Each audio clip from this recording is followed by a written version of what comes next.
श्री गणेशाय नमः। नमस्कार बंधुगण, जय जगन्नाथ। एकली जुगरे अल्पायुष मनुष्यों केवल भागवत पठन श्रवण ही मुक्तिर एकमात्र आश्रय। भाव भक्तिर सह श्रवण द्वारा आस्ते आस्ते वैराग्य प्राप्त होई ज्ञान उदय होइथाए। एहाकू भावर सह नित्य श्रवण द्वारा परम पद मोक्ष प्राप्त हुए।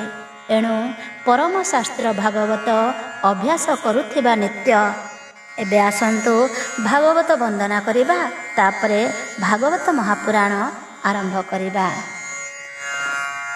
नमामि नमामि महाग्रंथ भागवत, कृष्ण रसे रसायनित रसपूर्ण गीत। नमामि नमामि कृष्ण गोविंदाय नमः। उद्धवं को देल पुण्य भागवत धर्म, तत्वपूर्ण अर्थपूर्ण जीवन वेद। अभ्यास मात्र के कोटि जीव अवसाद। परम मंगलमय भागवत वाणी, जीव तरी जीव शुणी भवतरंगिणी। नमामि नमामि व्यास विष्णु अवतार, जन कल्याणे करिल भागवत सार। वेद पुराण रु सर्व सारकु साउटी, भागवते देइअछ माळ परि गुंथि। नमामि नमामि आहे दास जगन्नाथ, प्राकृत छंदे बांधिल श्रीमद्भागवत। नमामि सुत सौनक मैत्रेय विज्ञ, नैमिषारण्ये करिल भागवत यज्ञ। नमो नमो परीक्षित राजर्षि विज्ञानी, भागवत शुणाइले सुख ब्रह्म ज्ञानी। नमामि नमामि ब्रह्मा विष्णु महेश्वर, नमामि देवसी नम भकत विदुर। परम शास्त्र प्राणींक निस्तारण पथ, नमामि नमामि शास्त्र श्रीमद्भागवत। एबे आसंतु शुणिबा दशम स्कंध भागवत 81तम अध्याय। श्री शुक उवाच, मन आनंदे व्यास सूत, बोलन्ति शुण परीक्षित। अद्भुत कृष्ण कर्म वाणी, शुणे संसारोत्तर प्राणी। क्रीडा मनुष्य अवतार, देव मानवे अगोचर। केमन्ते प्रभु जगन्नाथ, सालो राजा को कले हत। धर्म राजार यज्ञ स्थले, शिशुपाल को संहारिले। ताहार सखा सालो नाम, मित्र मरणे बहे तम। पूर्वे रुक्मिणी विवाह काले, थिला जे नृपति मेले। कृष्ण को हारी युद्ध काले, प्रतिज्ञा कला राज मेले। बोइला क्रोधित अंतरे, निज धन को धरी करे। जादव विहीन धरणी, करिबी सत्य मोर बाणी। ତୁମ୍ଭେ ସକଳ ନୃପବର ଦେଖ ମୋହର ପୁଂସକାର ଏମନ୍ତେ ମୂଢ଼ ଗର୍ବ ବହି ମିଳିଲା ଘୋର ବନେ ଯାଇ ନଦୀ ପୁଳିନେ ତପ କରି ସେବିଲା ଶଙ୍କର ଗୌରୀ ରଜନୀ କାଳେ ପାଂଶୁ ମୁଷ୍ଟି ଆହାର କରି ପ୍ରାଣ ତୁଷ୍ଟି ଏମନ୍ତେ ବରଷ କନ୍ତେ ଗୌରୀ କାନ୍ତ ତୋଷ ଚିତେ ଭବନୀ କନ୍ଧେ ଦେଇ କର ବୋଇଲେ ବେଗେ ମାଗବର ଶୁଣି ନୃପତି ଜ୍ଞାନ ପାଇ କପଳେ ବେନି କର ଦେଇ ବୋଇଲେ ଶୁଣ ବିଶ୍ୱନାଥ ତୋର ସଞ୍ଚିତ ଏ ଜଗତ ବିବିଧ ଅସୁର ମନୁଷ୍ୟ ଗନ୍ଧର୍ବ କିନ୍ନର ରାକ୍ଷସ ଏ ଆଦି ଦେବେ ଦିଗ ପାଳେ ଭୂମି ପାତାଳେ ଅନ୍ତରାଳେ କେହି ନ ପାରୁ ମତେ ଜିଣି ବିମାନ ଦିଅ ଶୂଳ ପାଣି ମାୟା ବିମାନ ଦିଅ ମୋତେ ସେ ପୁଣି ମୋହର ଆୟତେ ରୂପ ରୂପ ସ୍ଥୂଳ ସୂକ୍ଷ୍ମେ ଆଜ୍ଞା ପ୍ରମାଣେ ଅନ୍ତରିକ୍ଷେ ଯହିଁ କଳ୍ପିତ ମୋର ମନ ସେ ପୁରେ ପଶିବ ବିମାନ ଦୃଷ୍ଟି ଅଦୃଷ୍ଟି ମହାଘୋର ଦେଖି ଯାଦବେ ଭୟଙ୍କର ଏବର ଦିଅ ବିଶ୍ୱନାଥ ଶୁଣ ସମ୍ଭ୍ରମେ ଉମାକାନ୍ତ ମୟ ଦାନବେ ସୁମରଣ କରନ୍ତେ ଅମ୍ବିକାର ମଣ ତକ୍ଷଣେ ପୁର ପର ପ୍ରାଏ ବେଗେ ମିଳିଲା ବିରଲଏ ନଦୀ ପୁଳିନ ଘୋର ବନେ ନମିଲା ଈଶ୍ୱର ଚରଣେ ପ୍ରସନ୍ନେ ପ୍ରଭୁ ଉମାକାନ୍ତ ବୋଇଲେ ଧରି ତାର ହସ୍ତ ମାୟା ବିମାନ ବେଗେ କର ଦେବଦାନବେ ଅଗୋଚର ଏହାର ମନ ଅନୁମତେ ବୋଲି ଚଳିଲେ ଶୂନ୍ୟ ପଥେ କ୍ଷଣକେ ରୁଦ୍ର ଆଜ୍ଞା ପାଇ ଅଦ୍ଭୁତ ବିମାନ ଭିଆଇ ଆନନ୍ଦେ ପ୍ରଜାପତି ବୋଳା ସାଲୋ ସମୀପେ ଆଣିଦେଲା ସେ ମାୟା ରଥ କାମ ରୂପୀ ପ୍ରକାଶେ ଘୋର ତମ ବ୍ୟାପୀ କେହି ନ ପାରେ ତାହା ଜାଣି ଏମନ୍ତ ଶୁଣି ନୃପମଣି ଈଶ୍ୱର ବରେ ପାଇ ରଥ ନିଜ ଭୁବନେ ଉପଗତ କୃଷ୍ଣ ବୈରୀ ମନେ ଗୁଣି ସାଜିଲା ନିଜ ଖୋହିଣୀ କୋପେ ସେ ବସି ମାୟା ରଥେ ପଶିଲା ଯଦୁପୁର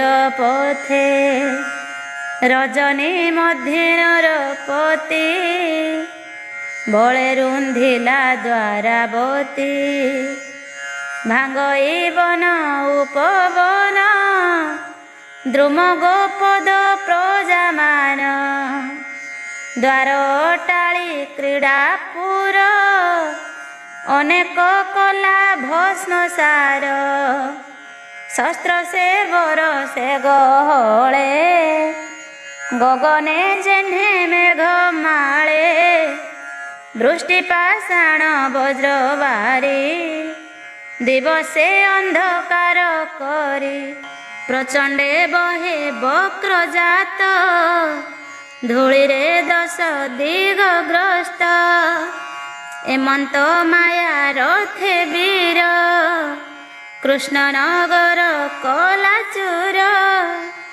ଅସୁର ତେଜେ ଯଦୁପୁରୀ ତକ୍ଷଣେ ହୁଏ ହତ ଶିରୀ ପୂର୍ବେ ଅନ୍ଧକ ଯୁଦ୍ଧ କାଳେ ଯେହ୍ନେ ଅଦ୍ଭୁତ ମହିସ୍ଥଳେ ଘୋର ଗହନ ଅନ୍ଧକାର ତା ଦେଖି ରୁକ୍ମିଣୀ କୁମାର ବିମାନେ ବସି ମହାବଳୀ ଡାକଇବେନି ଭୁଜ ତୋଳି ଭୟ ନ କର ତୁମ୍ଭେ କେହି ଏ ମାୟା ସଂହାରିବି ମୁହିଁ ଏମନ୍ତେ କହି ରାଜପଥେ ବେଗେ ଧାଇଁଲା ଏକା ରଥେ ଦେଖି ତାହାର ବୀରପଣ ସଙ୍ଗେ ମିଳିଲେ ଯଦୁଗଣ ସାତ୍ୟକୀ ଚାରୁ ଦେଶନାଦି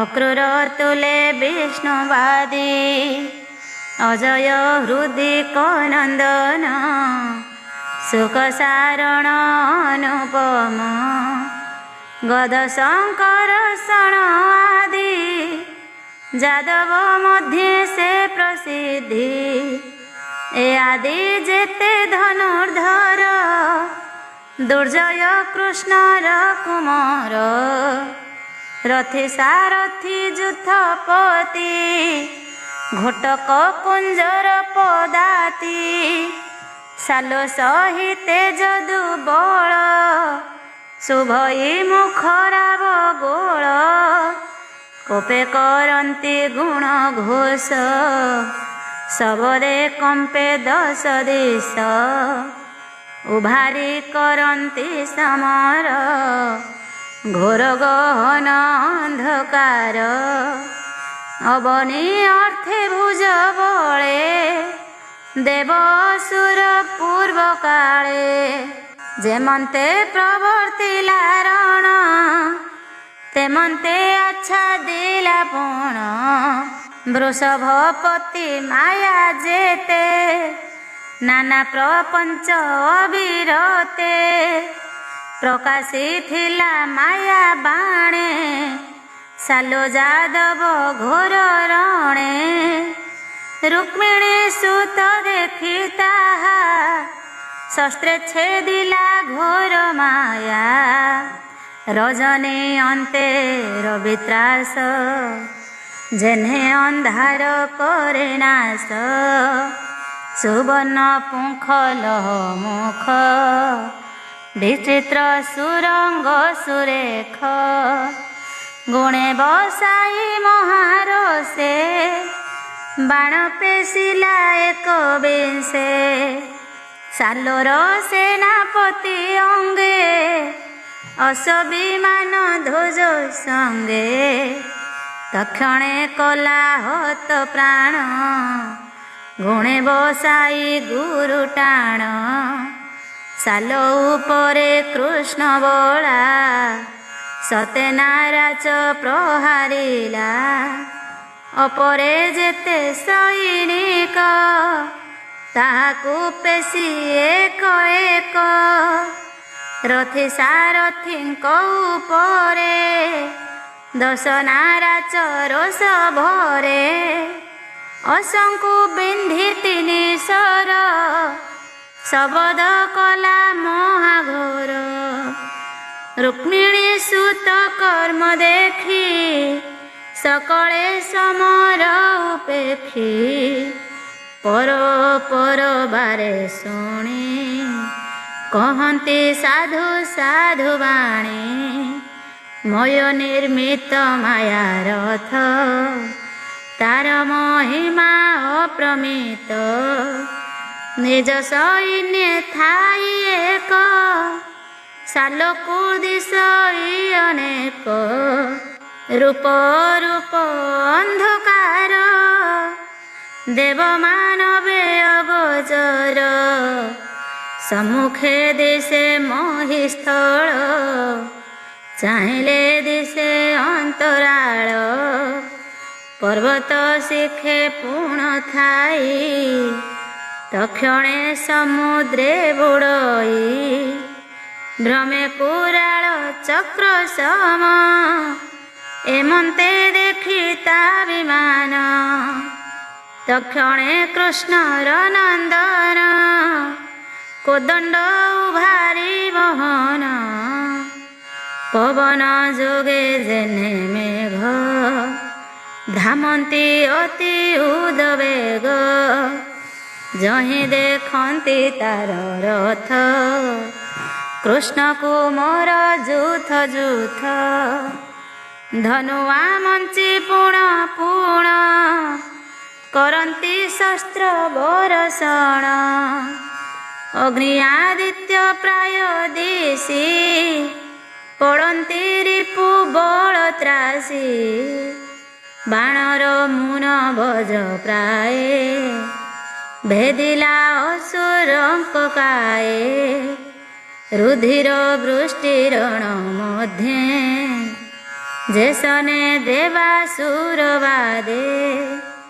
जदुबीरंक बाण घाए रथे पड़िला साल मोहे माया विमान शून्य पथे कृष्ण कुमरे भूमि गते उभय बणुसर वृष्टि रुधिर गले तन फुटी क्षत्रिय धर्म महाघोर केहि न छाड़ती समर उभय बळे जय रक्षा सात्यकी बाणे पूर्ण शिक्षा दुर्मद नामे महाबली रुक्मिणी सुत पासे मिली पूर्वे प्रद्युम्न बाण घाते पड़ी जे थिला मोह गते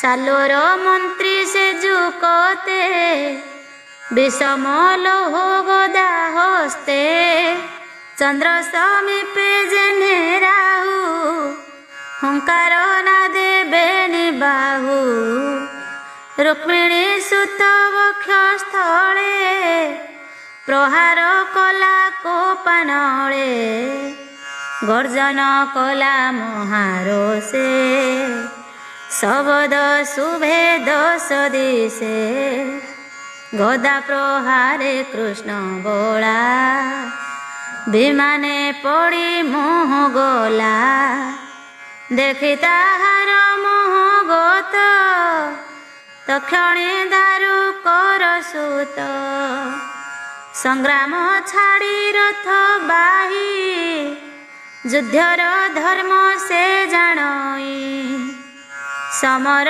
छाड़ी रथ नेला अर्ध योजने उभारिला प्रद्युम्न पड़ीथिला मोहे शीत पवन लागी देहे तक्षणे पाइला चेतन चाहिण सारथी बदन बोइला कोप भर होई एमंत देखिला तो नाही असाधु कर्म किंपा कलु संग्राम छाड़ी पळाइलु जादव कूले होई जात संग्रामे नुहंती निशत तु दुराचार मति भ्रम न जानी कलु एड़े कर्म तोर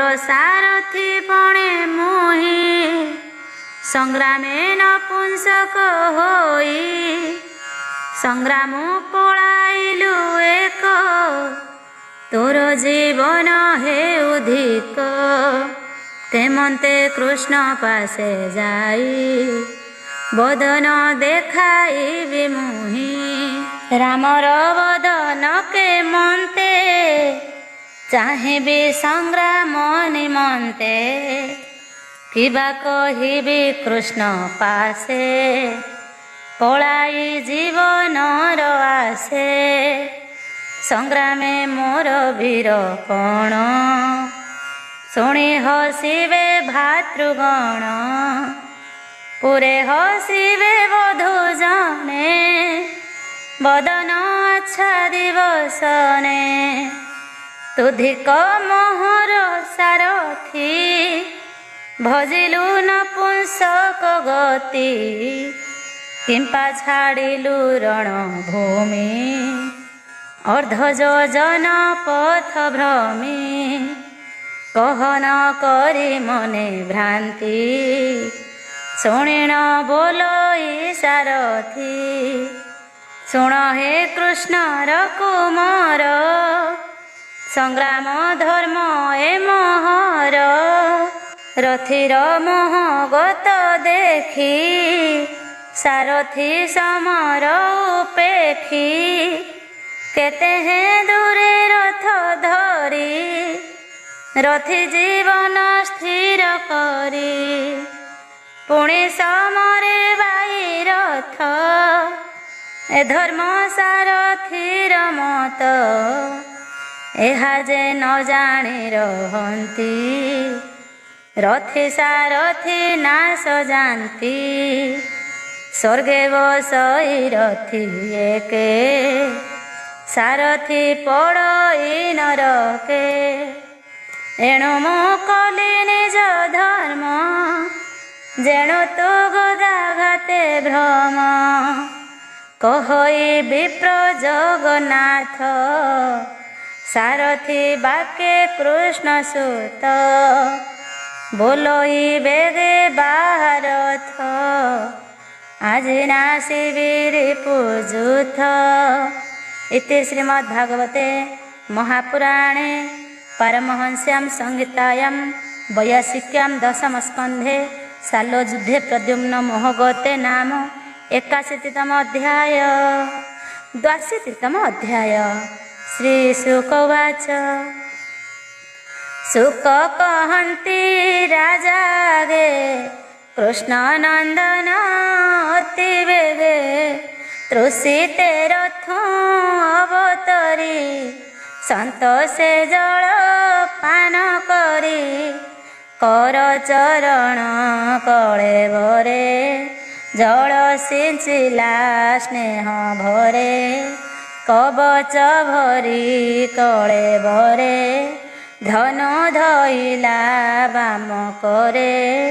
ମୀନ କେତନ ବିଜେ କଲା ସାରଥି ମୁଖକୁ ଚାହିଁଲା। ବୋଲେ ସାରଥି ମୁଖ ଚାହିଁ ବେଗେ ତୁ ଚଳ ରଥ ବାହି। ଦୁର୍ମଦ ମୁଖେ ରଥ କର ତାତୁଲେ ସମର ମୋହର। ଶୁଣି ଦାରୁକ ସୁତ ବେଗେ ପ୍ରଦ୍ୟୁମ୍ନ ରଥ କରି ଆଗେ। ଅସୁର ମାୟା ଅପ୍ରମିତ ଯାଦବ ବଳ କଲାହତ। ରୁକ୍ମିଣୀ ସୁତ ଦେଖି ବେଗେ ହୁଙ୍କାର କରି ତାର ଆଗେ। ସନ୍ଧାନ କଲା ଅଷ୍ଟସର କେ କହୁଁ ମହିମା ତାହାର। ରଥେ ତୁରଙ୍ଗ ଚାରି ବାଣେ ଛିଡ଼ି ପଡ଼ିଲେ ଘୋର ରଣେ। ସାରଥି ଏକ ବାଣେ ମଲା ବେନି ନାରାଚେ ଧ୍ୱଜ ଗଲା। ଏକ ନାରାଚେ ଛେଦି ଶିର ବିମାନ କଲା ସତେ ଚୁର। ଗଦ ସାତ୍ୟକୀ ଶାମ୍ବ ଆଦି ତୀକ୍ଷ୍ଣ ନାରାଚ ବେଗେ ବିନ୍ଧି। ଶାଲ ସୈନ୍ୟ କଲେ ନାଶ ନାରାଚେ ନଦୀ ସେ ଆକାଶ। ଶିର ଛିଡ଼ିଲେ ଭୁଜ ମେଳେ ପଡ଼ିଲେ ବାରା ନିଧି ଜଳେ। ଏମନ୍ତେ ଶାଲ ଯଦୁ ବଳେ ଯୁଦ୍ଧ ବଢ଼ିଲା କୋପାନଳେ। ଯୁଦ୍ଧ କରନ୍ତେ କୃଷ୍ଣ ବଳା ତ୍ରିନବରାତ୍ର ହେଳେ ଗଲା। ଏବେ ହୋ ଶୁଣ ପରୀକ୍ଷିତ ଇନ୍ଦ୍ରପ୍ରସ୍ଥରେ ଯଦୁନାଥ ଥିଲେ ଯେ ରାଜା ଯଜ୍ଞ କାଳେ, ଚକ୍ରେ ଛେଦିଲେ ଶିଶୁପାଳେ। ଭୀମର ହସ୍ତେ ଜରା ମାରି, ଯଜ୍ଞ ଆରମ୍ଭ ସବୁ ସାରି। କୁଳ ବୃଦ୍ଧଙ୍କୁ ଆଜ୍ଞା ମାଗି, ପିତୃଭଗିନୀ ପାଦେ ଲାଗି। ମୁନିଙ୍କୁ କରି ନମସ୍କାର, ଗୋବିନ୍ଦ ହୋଇଲେ ବାହାର। ଦେଖିଲେ ଅନ୍ଧକାର ଦିଶ, ନିର୍ଘାତେ କମ୍ପଇ ଆକାଶ। ଭୂମି ଗଗନ ଅନ୍ତରିକ୍ଷେ, ଉତ୍ପାତ ଦିଶ ପ୍ରତ୍ୟକ୍ଷେ। ଘୋର ତିମିର ଦିଗ ଚାହିଁ, ମନେ ଚିନ୍ତିଲେ ଭାବଗ୍ରାହୀ। ଧର୍ମନନ୍ଦନ ପୁରେ ରହି, ନିଶ୍ଚିନ୍ତେ ଅଛି ଭାବ ବହି।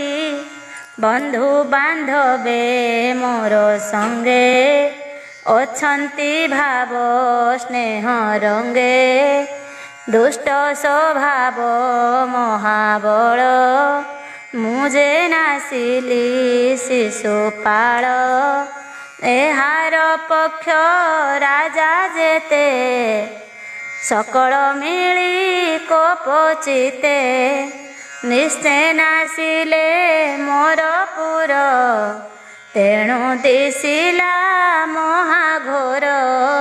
ଶ୍ରୀକୃଷ୍ଣ ଏମନ୍ତ ବିଚାରି, ବେଗେ ମିଳିଲେ ନିଜ ପୁରୀ। ଦେଖିଲେ ପ୍ରଜାଙ୍କ କୋଷଣ, ପୁତ୍ରେ କରନ୍ତି ଘୋର ରଣ। ନିଜ କୁଟୁମ୍ବ ରକ୍ଷା କରି, ପୁରେ ରହିଲେ ହଳଧାରୀ। ରାମଙ୍କୁ ରଖି ନିଜ ପୁରେ, ଗୋବିନ୍ଦ ସାଜିଲେ ସମରେ। ଦାରୁକେ ଚାହିଁ ବନମାଳି, ବୋଲନ୍ତି ବେନି ଭୁଜ ତୋଳି। ତୁ ଯେବେ ସାରଥି ମୋହର, ସାଲୋ ନିକଟେ ରଥ କର। ଚିତେ ନ କର ତୁହି ତ୍ରାସ, ଜାଣ ତୁ ସାଲୋ ଗଲା ନାଶ। ଏମନ୍ତେ କୃଷ୍ଣ ଆଜ୍ଞା ପାଇ, ଦାରୁକ ବେଗେ ରଥ ବାହି। ଗରୁଡ଼ ବସେ ରଥ ଶିଖେ, ସ୍ୱର୍ଗେ ଦେଖନ୍ତି ବୃନ୍ଦାରକେ। ଉଭୟ ବଳ ମଧ୍ୟେ ରଥ, ସାଲୋ ଦେଖିଲା ଯଦୁନାଥ। ସ୍ୱଭାବେ ହତ ବଳ ପ୍ରାଣ, ମାୟା ପ୍ରକାଶେ ଗରୁଟାଣ। ଦେଖି ଦାରୁକ ଦାମୋଦର, କୋପେ ଗର୍ଜଇ ମହାବୀର। ଶକ୍ତି ଥିଲା ତାର ହସ୍ତେ, କୋପେ ପେଶିଲା ଶୂନ୍ୟ ପଥେ। ରବି କିରଣ ପ୍ରାୟ ଦିଶି, କୃଷ୍ଣ ଉପରେ ଦେଲା ପେଶି। ଗର୍ଜନ ଶବ୍ଦେ ଦିଗ ପୁରୀ, ଦେଖି ଗୋବିନ୍ଦ ଧନୁ ଧରି। ତୀକ୍ଷ୍ଣ ନାରାଚେ ଦାମୋଦର, ତକ୍ଷଣେ କଲେ ସତେ ଚୁର। ଆକାଶେ ଭ୍ରମେ ମାୟା ରଥ, ସାଲୋ ସେ ବିମାନେ ଗୁପତ। ଦେହ ନ ଦିଶେ ଅନ୍ଧକାରେ, ଚାହିଁ ଗୋବିନ୍ଦ କୋପ ଭରେ। ସରୋବର ସେ ଗୋପୀନାଥ, ଆକାଶେ ଯେହ୍ନେ ଛାୟା ପଥ। ଦହଇ ନିଜ ରଶ୍ମି ଜାଳେ, କୃଷ୍ଣ ନାରାଚ ଅନ୍ତରାଳେ।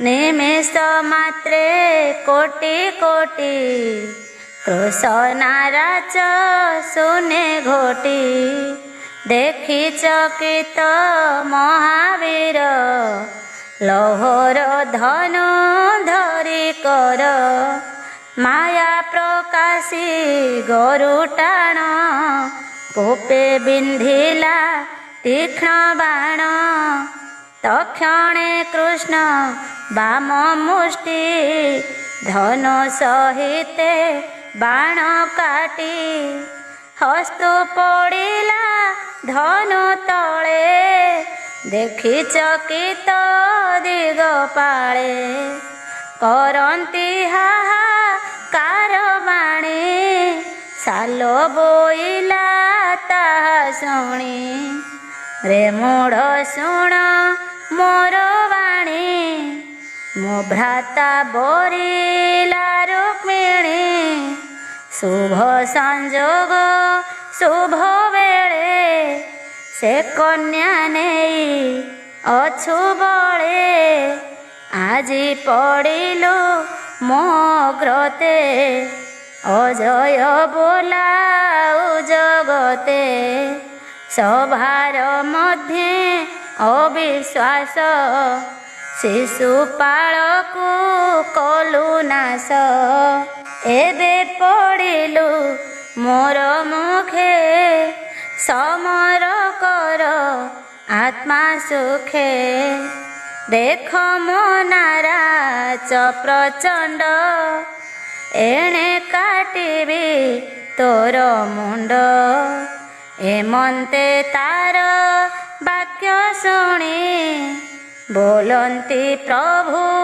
ଚକ୍ରପାଣି ଶୁଣ ରାଜନ ମହାବୀର ଏ କଥା ଉଚିତ ତୋର ତୋ ପଞ୍ଚ ପ୍ରାଣ କଣ୍ଠ ତଟେ ଯମକୁ ନ ଦେଖିନି କଟେ ମରଣ କାଳେ ଯେନେ ପ୍ରାଣୀ ଗୁରୁ ଗୌରବନ ମଣି ପ୍ରଳାପ କରେ ରୋଗ ଦର୍ପେ କୃତାନ୍ତ ସେବକ ସମୀପେ ଯେ ଯାହା ବୀର ପଣ ବଳେ ସର୍ବେ ଦେଖିବେ ଯୁଦ୍ଧ କାଳେ ଆତ୍ମ ପ୍ରଶଂସା ଯେ କରନ୍ତି ସେ ପ୍ରାଣୀ ନରକେ ପଡ଼ନ୍ତି ଏମନ୍ତ କହୁଁ କହୁଁ ହରି ଦକ୍ଷିଣ ଭୁଜେ ଗଦା ଧରି ଉଠି ତାହାର ରଥ ଦାଣ୍ଡେ ଗଦା ପ୍ରହାରିଲେ ପ୍ରଚଣ୍ଡେ ଶବଦ ଶୁଭେ ମହାଘୋର ବଦନୁ ଗଳଇରୁଧିର ଦେଖନ୍ତି ପ୍ରଭୁ ଭଗବାନ ସାଲ ହୋଇଲେ ଅନ୍ତର୍ଧ୍ୟାନ କୃଷ୍ଣ ଚାହାନ୍ତି ଦଶ ଦିଗେ বিষম মায়া সে প্রকাশে এমন্তে গলা দণ্ডচারী মহাপুরুষ রূপ ধরি বেগে মিলিলা কৃষ্ণ পাশে চরণে নমঃ বিশ্বাসে बोलई सिरे देई हस्त रुक्मिणी देवी रमुदूत कंठ कुंठित वाक्य कहे बेने लोचन नीरबहे हे कृष्ण कृष्ण महाभुज महापुरुष विश्व तेज आज नीति घोर निशी सालो द्वारका पूरे आसी युद्धे जादव बल मारी वसुदेव को नेला हरि। ପୁରେ କାନ୍ଦନ୍ତି ବଧୂ ଜନେ ପଶୁକୁ ପଶୁ ମାରେ ଯେନେ ପିତୃବତ୍ସଳ ନାଥ ତୁହି କହିଲି ମୋର ଦୋଷ ନାହିଁ ଏମନ୍ତେ ମାୟା ଦୂତ ବାଣୀ ଶୁଣି ମୋହିତ ଚକ୍ରପାଣି ପିତାର ସ୍ନେହ ପାଶେ ଗ୍ରସ୍ତ ବିଭ୍ରମ ଚିତ୍ତ ମୋହଗତ ଇତର ଜନ ପ୍ରାୟ ଭାଳି ମନେ ଚିନ୍ତନ୍ତି ବନମାଳି ଏତ ବିଷମ ବିପରୀତ ରୁକ୍ମିଣୀ ପେଶିଛନ୍ତି ଦୂତ ଯହିଁ ରକ୍ଷକ ହଳଧର ଦେବଦାନବେ ଅଗୋଚର ତାହାଙ୍କୁ ଜିଣିଲା କେମନ୍ତ ବିହି ହୋଇଲା ବାମ ମତେ ଏ ସାଲୋକିଟ ପ୍ରାୟ ମତେ ରାମଙ୍କୁ ଜିଣିଲା କେମନ୍ତେ ଏମନ୍ତେ ପ୍ରଭୁ ନରହରି ଭାଳନ୍ତି ହସ୍ତେ ଗଦା ଧରି ଦିଗେ ଦିଶନ୍ତି ଧୂମମୟେ ଭୂମି ପ୍ରଚଣ୍ଡ ଘୋର ବାଏ ଦେଖନ୍ତି ପ୍ରଭୁ ଭଗବାନ ଗଗନେ ପ୍ରବେଶି ବିମାନ ରବିଙ୍କୁ ରାହୁ ଯେହ୍ନେ ଗ୍ରାସୀ ସାଲ ମିଳିଲା ବେଗେ ଆସି ବସୁଦେବର କେଶ ଧରି ଝିଙ୍କଇ ଘୋର ନାଦ କରି କୃଷ୍ଣଙ୍କୁ ଚାହିଁ ମହାରୋଷେ ବୋଲଇ ବଚନ ପୁରୁଷେ ଦେଖ ତ ପିତା ଏ ଅଧମ ଏହାର ବୀର୍ଯ୍ୟେ ତୋର ଜନ୍ମ ଏହାର ଅର୍ଥେ ଦେହ ବହୁ ଶ୍ରୀ ବାସୁଦେବ ତୁ ବୋଲାଉ ଯେବେ ତୁ ବୋଲାଉ ସମର୍ଥ ଆଜ ମରଣ ରଖତାତ ଏମନ୍ତେ କରଇ ଭର୍ସନ ଦୁଃସହ ନିଷ୍ଠୁର ବଚନ ଆକର୍ଷି ବସୁଦେବ ପାଣି ନିଜ ଖଡ଼ଗେ ଶିର ହାଣି କୃଷ୍ଣଙ୍କୁ ରଥକୁ ଫିଙ୍ଗିଲା ବିମାନ ଗଗନେ ପଶିଲା ପିତା ମରଣ ଦେଖି ହରି ମୁହୂର୍ତ୍ତ ମାତ୍ର ଶୋକ କରି ସ୍ୱଜନ ଅନୁସଙ୍ଗ ଦୋଷେ ନିଜ ପ୍ରକୃତି ମାୟା ବସେ ଶୁଦ୍ଧ ସ୍ୱଭାବେ ନିରଞ୍ଜନ ସ୍ୱୟଂ ପ୍ରକାଶ ଠୁଳ ଶୂନ୍ୟ ମହତ ପ୍ରତିଜ୍ଞାନ ପୁରୀ କେବା ମହିମା ମୁଖେ କରି ତକ୍ଷଣେ ପ୍ରଭୁ ଭଗବାନ ନିଜ ସ୍ୱଭାବେ ଅବଧାନ ଜ୍ଞାନ ପ୍ରକାଶେ ମାୟା ନାଶ ସୁଜ୍ଞାନ ଗୋବିନ୍ଦେ ପ୍ରକାଶ ଜାଣିଲେ ନିଜ ମାୟା ବଳେ ସାଲ ଯୁଝଇ ମୋର ତୁଲେ ହେମନ୍ତ ଭାଳି କୃଷ୍ଣ ଚାହିଁ ଦେଖିଲେ ରଥେ କେହି ନାହିଁ ନଦୀ ସେ ପିତା ଛିନ୍ନ ଶିର ଦୂତ ହିଁ ହୋଇଲା ଅନ୍ତର, ସ୍ୱପ୍ନ ଯେ ସନ ନିଦ୍ରା ବୋଧେ, ଶ୍ରୀକୃଷ୍ଣ ଦେଖିଣ ଆନନ୍ଦେ। ଘୋର ଅନ୍ଧାର ରିପୁଜନ, ଗଗନେ ଦେଖି ଭଗବାନ। ରିପୁ ମାରଣେ ଅବଧାନ, ଶୁଣ ହେ ପରୀକ୍ଷରାଜନ। ବେଦ ବଚନେ ଋଷିଗଣ, ଚିନ୍ତନ୍ତି ଯାହାର ଚରଣ। ଲୀଳା ପ୍ରକାଶେ ଅନୁମାନେ, ଆପଦ ବିରୋଧ ବଚନେ। ସ୍ମରଣ କରି ନାମ ହୃଦେ, ତରନ୍ତି ସଂସାରୁ ପ୍ରମାଦେ। ତା ହୃଦେ ନାହିଁ ଶୋକ ମୋହ, ଅଜ୍ଞାନ ଜନ୍ମ ଆଦି ସ୍ନେହ। ଅଖଣ୍ଡ ବିଜ୍ଞାନ ଯାହାର, ଜ୍ଞାନ ଅଜ୍ଞାନର ଈଶ୍ୱର। ଯାପାଦ ପଦ୍ମ ସେବା କାଳେ, ନିଶ୍ଚଳ ଆତ୍ମା ଜ୍ଞାନ ଫଳେ।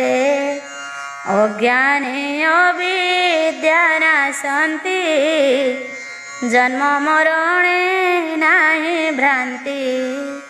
ଲୋଭନ୍ତି ଆତ୍ମା ନନ୍ଦ ହରି, ସକଳ ବିଷାଦ ପାଶରି।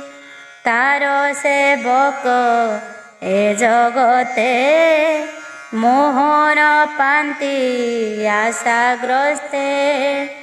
ତାହାର ମାୟା ମୋହ ନାହିଁ, ଏବେ ତୁ ଶୁଣ ମନ ଦେଇ। ସାଲୋ ଗଗନ ପଥେ ରହି, କୃଷ୍ଣଙ୍କୁ ବାଣ ବରଷଇ। ଦେଖି ତାହାର ରଥ ଶୂନେ, ଗୋବିନ୍ଦ ତୀକ୍ଷ୍ଣ ବାଣ ମୁନେ। ତାହାର ଶସ୍ତ୍ର କଲେ ନାଶ, ତମ ଯେ ଶନେର ବିଗ୍ରାସ। ଚର୍ମ ଖଡ଼ଗ ଧନୁ ଦଣ୍ଡ, ତକ୍ଷଣେ କଲେ ବେନି ଖଣ୍ଡ। କ୍ଷତ୍ରିୟ ଶିରୋମଣି ହରି, ଗଦା ପ୍ରହାରେ ରଥ ଚୁରି। ଗୋବିନ୍ଦ ହସ୍ତେ ଗଦା ବେଗେ, ମାୟା ବିମାନ ଶୂନ୍ୟ ମାର୍ଗେ। ଶବଦ ଶୁଭିଲା ପ୍ରଚଣ୍ଡ, ଭାଜି ହୋଇଲା ସତେ ଖଣ୍ଡ। ଆକାଶେ ଦେଖନ୍ତି ବିବୁଧେ, ପଡ଼ିଲା ସିନ୍ଧୁ ଜଳ ମଧ୍ୟେ। ବିମାନ ପଡ଼ି ଅନ୍ତରାଳେ, ସାଲୋ ମିଳିଲା ମହିତଳେ। ଦକ୍ଷିଣ ଭୁଜେ ଗଦା ଘେନି, ଧାମନ୍ତେ କମ୍ପ ମେଦିନୀ। ଦେଖି ଗୋବିନ୍ଦ ଆଗ ସରି, ଅଭେଦ ବାଣ করে ধরি। গদা সহিতে তার কর, দূর ছেদিলে দামোদর। অদ্ভুতে চক্র করে তোଳି, বেগে ধাইলে বনমালী। সালোর প্রাণ নাসিবারে, সুদর্শন ধরি করে। প্রলয় রবি প্রায় তেজ, সোহে শ্রীকৃষ্ণ দক্ষ ভুজ।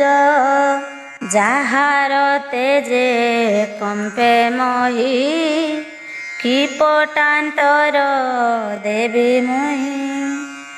উদয়গিরি শৃঙ্গ যোগে, जेन्हे विराजे पूर्व दिगे चक्र प्रहारी दामोदर छेदिले सालो राजा शिर मुंड पड़िला मोहि तले विराजे किरीट कुंडले बासव वज्रे द्रुत जेन्हे हाहास बोध पुरजने सालो जीवन तेज राशि तक्षणे कृष्ण देहे पशि बिजुली जेन्हे कला मेघे देवे देखती शून्य मार्गे एमंते सालो नाश गला अबने उश्वास होइला ताहार सखा दंत वक्र गोविंदे होई रिपु चक्र मिलिला गोविंद ग्रत हृदय सुमरी भ्रातृहत कहोई विप्र जगन्नाथ कृष्ण चरित भागवत भाराहरणे कृष्ण कथा शुणन्ते खंडे भव व्यथा। इति श्रीमद्भागवते महापुराणे पारमहंस्यां संहितायां वैयासिक्यां दशमस्कन्धे सालो राजा बोध नाम 82तम अध्याय। 83तम अध्याय। श्री शुक उवाच बोलन्ति व्यासंक नंदन राजन हुओ सावधान मले जे सालो शिशुपाल युद्धे पौंड्रक महाबल एहार सखा दंत वक्र कृष्णे पांचिला रिपु चक्र सुहृद धर्म परलोके देखाई युद्धे गले के एकाकी धाए कोप करी दक्षिण भुजे गदा धरी धरणी कंपे पाद भरे मिलिला कृष्णर छामुरे देखी ताहार महाकाय समरे प्रभु देवराय रथु उतरी पादगामी धइले करे गदा घेनी समुद्र जेने लंघे तीर कृष्ण मिलिले तागर कृष्ण को देखी गदा तोली कोपे बोइला महाबली आज मोहर भाग्य राशि तुमर दृष्टि पथे आसी पड़िलु आज जीवु काहीं रे दुष्ट तो मुख न चाहीं मोर मातुल पुत्र दुई माइलु तुम मित्र द्रोही धिकत हर शस्त्र दीक्षा मोर मारणे तोर इच्छा ए वक्र कल्प गोदाघाते आज पेशिबी जम पथे तोहर तुले करी रण आज सुझिबी भ्रातृऋण तू बंधु रिपु मो बैरी मु आज गणे तोते मारी निश्चिंते होई भी आनंद जे सने व्याधि को औषध रोग न गले देह मरे व्याधि चिकित्सा जे न करे एमंते कटु वाक्य बोली दक्षिण भुजे गदा तोली पिटिला गोविंदर मुंडे ଘୋର ଶବଦ କରି ତୁଣ୍ଡେ ଗଦା ପ୍ରହାରେ ରଣ ମଧ୍ୟେ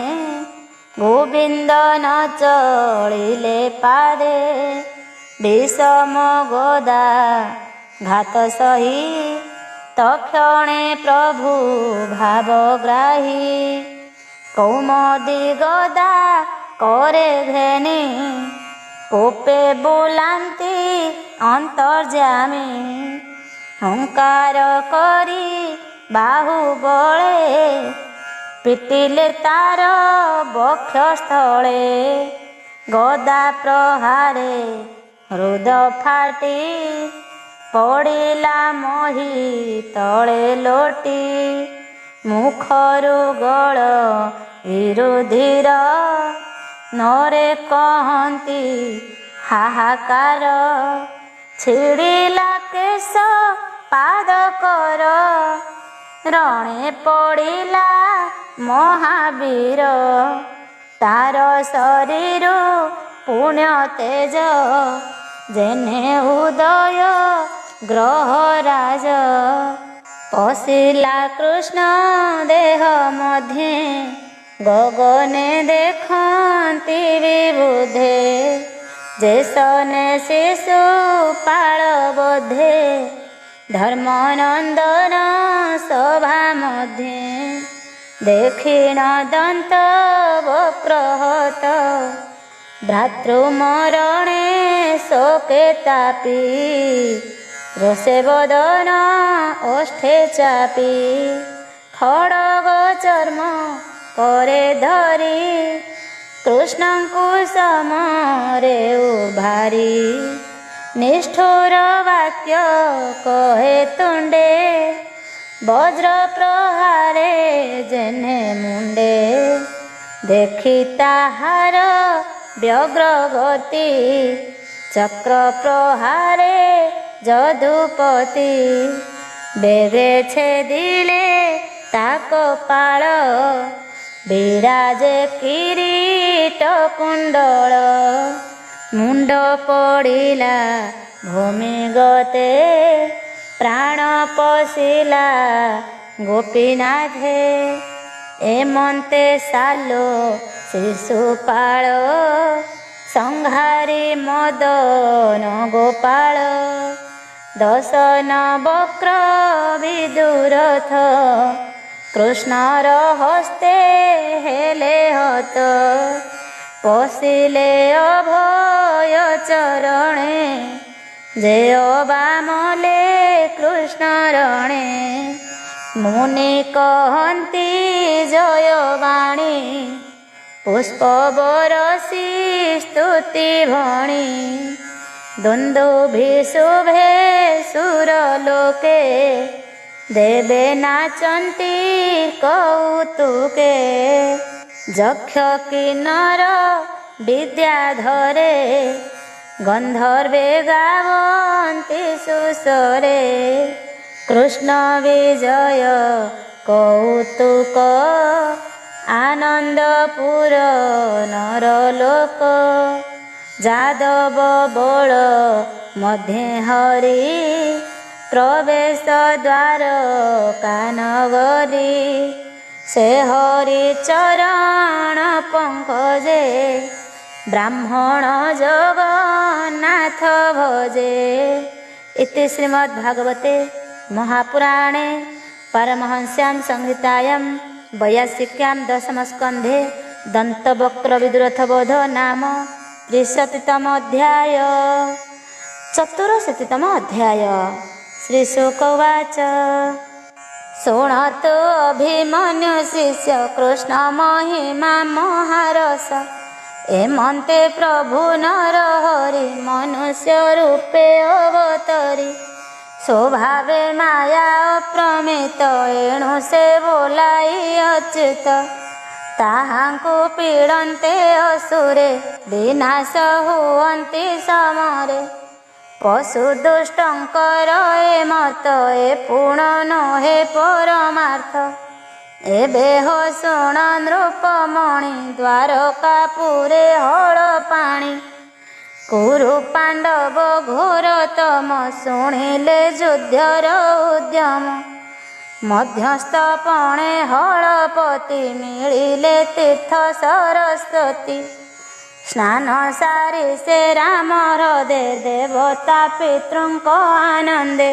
जल तर्पणे तोषी मन ब्राह्मणे देई महादान बसंती सरस्वती तीरे संगे सुजन विप्रवरे पृथुदक बिंदुसर एबेनि तीर्थे हलधर पितृदेवता विप्रे पूजे अतिथि अन्न जल भुंजे सुदर्शन सुद्रीपाल एबेनि तीर्थे काम पाल आनंदे सारी नित्य कर्म ब्रह्मार तीर्थे आगमन पुणे चलिले चक्र तीर्थे सुप्राची सरस्वती पथे जमुना स्नान सारी धीरे पुणे मिलिले गंगा तीरे तहु चलिले शुद्ध मने मिलिले नैमिषरणे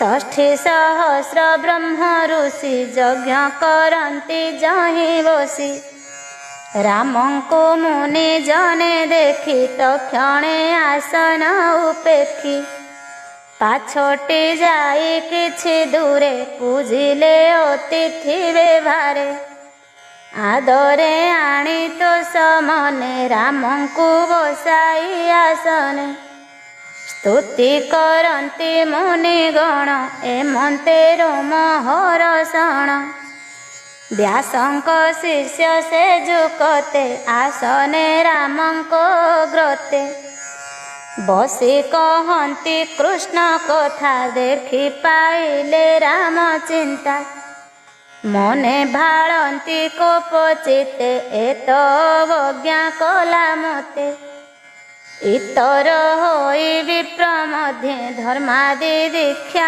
अनुवादे गुरुंक प्राय गर्व कला मते आसन नते जिला के मन्ते धर्म विप्रजने कहे उचित वचने ए बड़ मते विपरीत स्वभावे अनुलोमे जात जेणु ए व्यासंकर शिष्य जानई अतीत भविष्य पुराण इतिहास आदि ए सर्वधर्म शास्त्रवादी केवल आत्मा को न जानी तपविदित परिमाणी दम्भे पंडित बोलाई मते न जाने गर्व बही नष्ट दाम्भिक दुराचार स्वभावे गौरव